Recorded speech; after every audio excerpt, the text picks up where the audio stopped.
A graça e a paz, amada igreja, estamos aqui mais uma vez para falarmos com Deus, ouvir um pouco mais de Deus, que o Senhor esteja conosco, amém? Antes de orarmos, gostaria que você abrisse a sua Bíblia, te convido a abrir a sua Bíblia no Evangelho de Marcos, capítulo 9, versículo 17, e deixa abertinho aí, Marcos, segundo livro do Novo Testamento, capítulo 9, versículo 17. Amém? Senhor, precisamos tanto do Senhor, Pai. Todos os dias, todas as horas, Pai. Seja conosco, Senhor. Nós colocamos a nossa mente e o nosso coração cativa a Tua palavra, Senhor, para aprender mais de Ti essa noite. Porque sabemos que o Senhor veio para que tivéssemos vida e a tivéssemos em abundância, Senhor Deus. E conhecer a Tua palavra, a Tua vontade, os Teus ensinamentos, Senhor, é uma forma de termos a nossa vida, uma vida em abundância, Pai. Eu te louvo e te agradeço em nome de Jesus. Amém. Amém? Você que abriu aí a sua Bíblia, vamos acompanhar a leitura, amém? Marcos 9, versículo 17.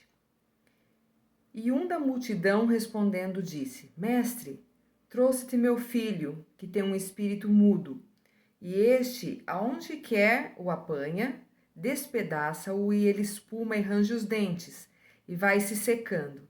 E eu disse aos teus discípulos que o expulsassem, e não puderam. E ele respondendo lhe disse: Ó geração incrédula, até quando estarei convosco? Até quando vós sofrereis ainda? Trazei-mo. E trouxeram-lhe, e quando ele viu, logo o espírito o agitou com violência, e caindo endemoniado por terra, revolvia-se espumando. E perguntando ao pai dele, quanto tempo há que lhe sucede isso? E ele disse, desde a infância. Eu muitas vezes o tenho lançado no fogo, na água, para o destruir. Mas se tu podes fazer alguma coisa, tem compaixão de nós e ajuda-nos. E Jesus lhes disse, se tu podes crer, tudo é possível ao que crer. E logo o pai do menino, clamando com lágrimas, disse, eu creio, Senhor, ajuda-me a minha incredulidade. E Jesus, vendo que a multidão corria, repreendeu o espírito imundo, dizendo-lhe, espírito mudo e surdo, eu te ordeno, sai deles e não entre mais nele. E ele, clamando e agitando-o com violência, saiu. E ficou o menino como morto, de tal maneira que muitos diziam que estava morto. Mas Jesus, tomando-o pela mão, o ergueu e ele se levantou. E quando entrou em casa, os seus discípulos lhe perguntaram à parte, por que não pudemos expulsar? E disse-lhes, esta casta não pode sair com coisa alguma, a não ser com jejum e oração. Amém? Um texto bem conhecido da palavra de Deus, amém? Onde nós vemos aí uma circunstância em que um pai, primeiro ele vai aos discípulos, depois ele vai a Jesus. E ele fala a Jesus, olha, eu levei meu menino é endemoniado. E Jesus pergunta, desde quando? E ele fala, desde a infância. E quando esse espírito mudo e surdo apodera dele, joga ele para lá, joga ele para cá, ele se espuma, ele se debate, ele está emagrecendo, ele está secando, ele está morrendo. E ele fala, levei aos teus discípulos e esses não puderam expulsar esse demônio. Amém? Esse é o contexto que nós encontramos essa história. E quando o pai leva o menino, o Senhor fala, incrédulos, geração incrédula, até quando? Até quando vocês vão ficar sofrendo? E eu tomei posse desse texto, usei esse texto para falar de um tema muito atual que nós estamos vivendo nesses dias, a terceirização. A terceirização. Amém? E eu fui buscar, você vai falar assim, mas o que você está falando de terceirização? E eu fui buscar um pouquinho na lei, o que diz a lei sobre terceirização, e a terceirização, até na lei ela fala que só se pode terceirizar o meio. Nós não podemos terceirizar o fim, ok? Só podemos terceirizar as atividades meio. Não podemos terceirizar as atividades fim. Vou lhe dar um exemplo. Como eu trabalho em escola, fica claro esse exemplo para mim. Qual que é a atividade fim da escola? É o aprendizado. Então, eu não posso terceirizar nada que reflita no aprendizado. Mas nós podemos terceirizar outras atividades que são meios. Por exemplo, limpeza, jardinagem, portaria, secretaria. Várias coisas podem ser terceirizadas, mas a atividade fim, não. Ok? Que é para que eu não diga que aquele serviço não foi entregue, porque a responsabilidade da pessoa que deveria fazer isso não está no meu poder, ok? Então, só as atividades meio podem ser terceirizadas. Aí você pode estar falando, Nerita, por que você está falando sobre isso? Eu estou falando sobre isso porque quando nós lemos esse texto, ele fica tão claro para nós que muitas vezes nós terceirizamos coisas que são importantes, coisas que são atividade fim, né? Nós vemos que nessa época de pandemia, como ficou claro como as crianças estavam terceirizadas para a escola. A atividade de pai e de mãe, muitas vezes, estava terceirizada para a escola.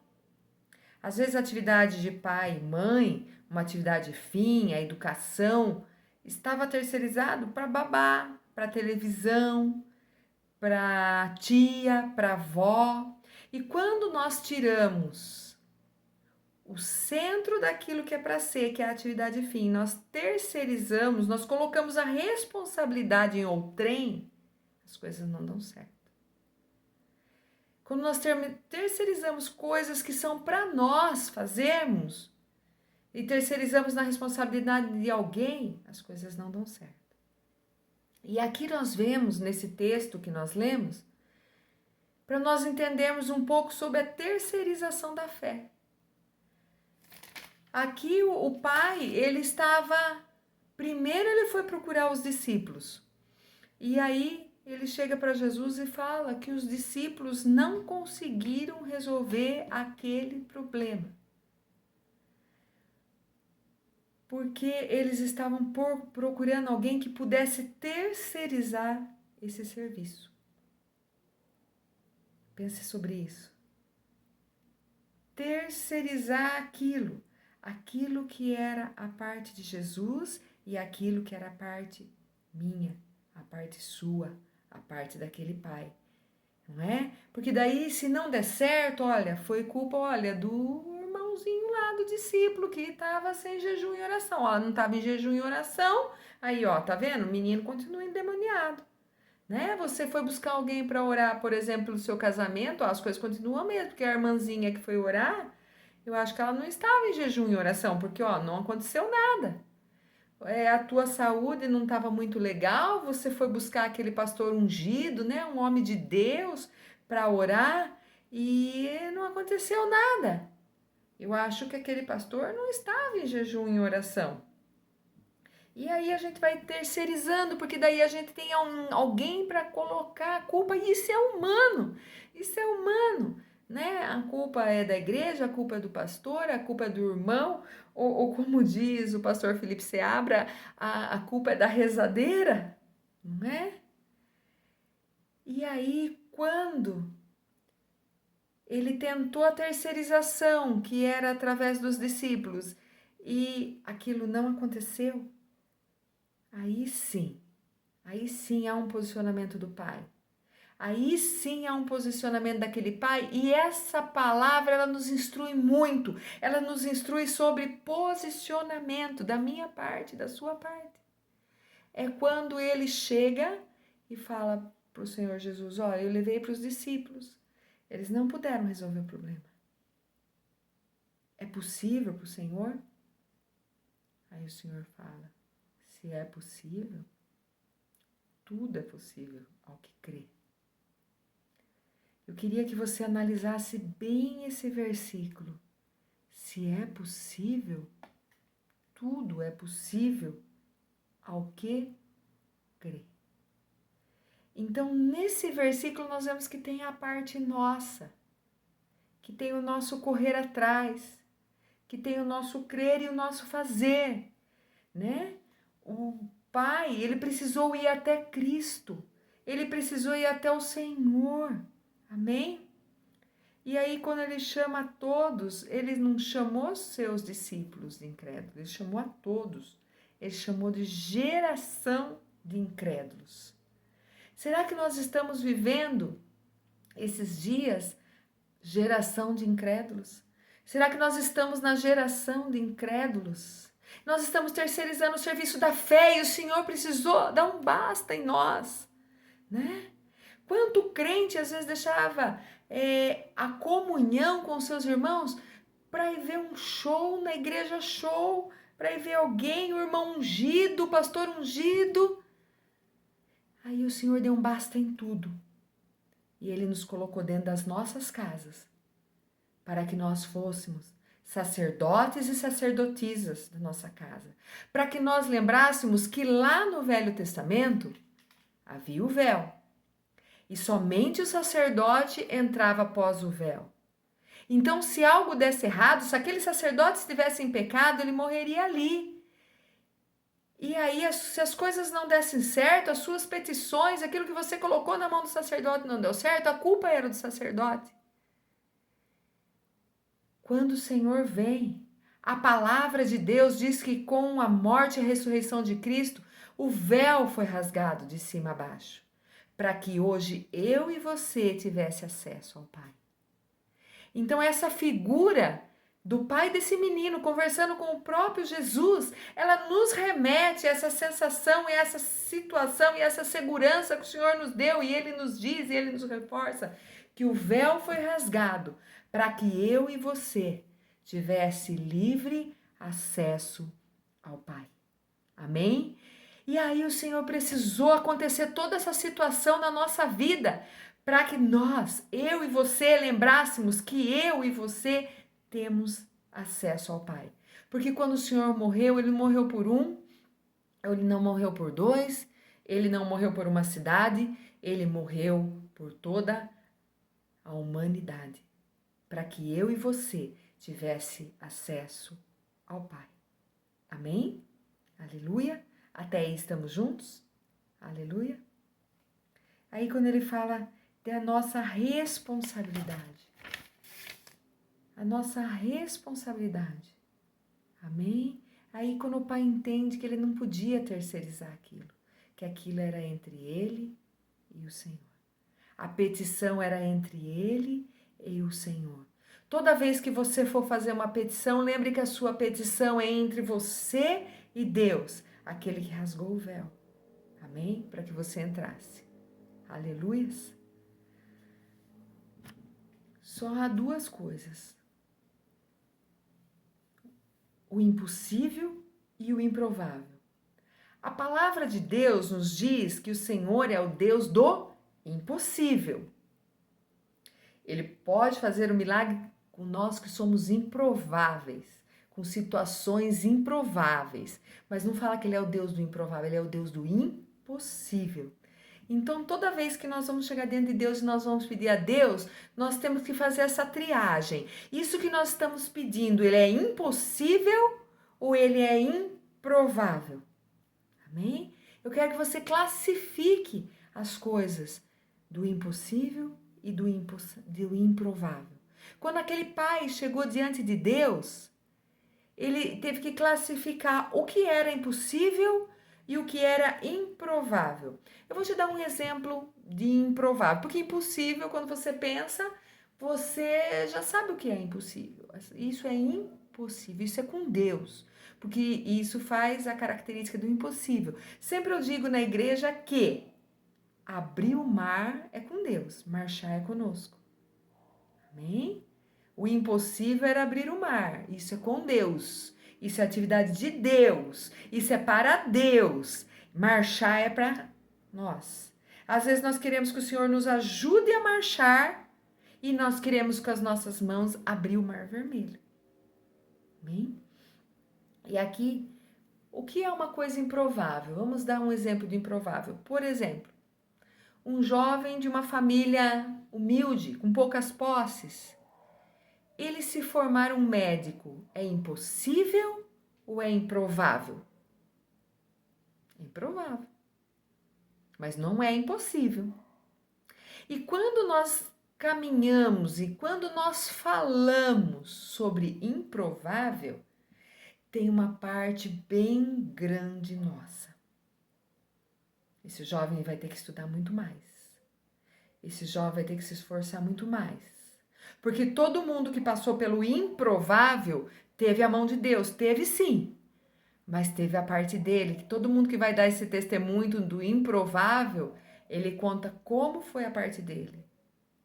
Quanto tempo sem ficando, enquanto os outros jovens estavam se divertindo, ele estava estudando. Enquanto outros jovens estavam gastando talvez o seu dinheiro em vaidades, ele estava investindo naquilo que ele ia estudar, nos seus estudos. Então, o impossível é com Deus. O improvável tem a nossa parte. Estamos quites agora sobre o que é impossível e sobre o que é improvável. Muitas coisas na nossa vida são improváveis. E quando elas são improváveis, nós temos que fazer que nem esse pai. Ele falou assim: me ajuda, Senhor. Que quando o Senhor falou para ele, tudo é possível ao que crê. Aí ele falou: ajuda na minha incredulidade. Aí sim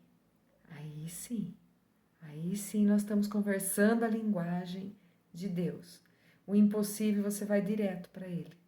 O improvável você fala: Senhor, como é que eu faço isso? Amém? Aleluias. Para a gente entender essa palavra, nós temos que entender que não dá para terceirizar a fé. Nós temos que entender como este pai entendeu que não dá para terceirizar para o outro a minha salvação. Não dá para terceirizar com o outro a minha comunhão com Deus. Não dá para terceirizar com o outro a minha conversa com Deus, a minha oração com Deus. Porque aqui a gente viu que o pai, ele tentou outros caminhos, como muitas vezes nós tentamos. Nós tentamos terceirizar na oração daquela irmãzinha fervorosa, daquele pastor renomado, aquele pastor que ele pede, nossa, a linha dele é assim com Deus. Aí o Senhor nos colocou agora para nós relembrarmos que o véu foi rasgado, para que eu não terceirize aquilo que Deus deu liberdade para mim. Amém? Para que se eu falar que não deu certo, foi a irmãzinha, o irmãozinho que estava em jejum e oração, agora é eu e Deus. Eu é que tenho que estar em comunhão com meu Deus. Eu que tenho que estar em jejum e oração para que o meu espírito fique próximo de Deus. Amém? Aí dá até outra pregação, não é? E aqui a gente vê, eu queria dizer para você, nessa palavra, onde ele dividiu, falou para esse pai de crer, ajudar a crer. Mas nós temos que fazer a nossa parte. Que muitas vezes os nossos pedidos, elas estão na categoria do improvável e não do impossível. O impossível direto com Deus. O improvável, você fala: Deus, e a minha parte, o que eu faço, Senhor? Amém? Se você está como está esse pai, está na sua casa, na sua vida, situações difíceis, como estava na vida desse pai, desde a infância acontecendo essas coisas. Ninguém vai orar por você com tamanha eficiência, como entre você e o Senhor. Se você está com outras dificuldades, se há algo que você precisa entregar para Deus e que nesses dias que você ficou mais íntimo de Deus, você viu, não dá mais para viver dessa forma, não dá mais para ter esse pecado de estimação, não dá mais para ter essa circunstância que acontece na minha vida. Como o Senhor disse, até quando você vai sofrer com isso? Se é essa circunstância que você está vivendo, se é para você essa palavra, se você, quando eu disse e quando o Senhor disse na palavra de Deus, até quando você vai sofrer com isso, se isso é para mim, se isso é para você? Eu queria que você lembrasse dessa palavra de hoje. Que ninguém vai orar com tanta eficiência quanto você e o Senhor Jesus juntos. Quanto você falando com o Senhor Jesus. Amém? Essa é a palavra do Senhor para o dia de hoje. Não posso falar mais nada, porque se eu falar mais nada, vou estragar aquilo que Deus quis dizer para mim e para você. Se eu acrescentar uma vírgula, um ponto, eu vou estragar aquilo que Deus, da sua forma simples, quis dizer para mim e para você. Amém? Não terceirize a tua fé. O que for impossível, Deus vai ter prazer em fazer. E o que for improvável, Deus vai estar junto com você. Deus te abençoe, Deus te guarde, Deus faça resplandecer o rosto dele sobre ti. Saudades muitas. Deus abençoe a todos, em nome de Jesus. Amém.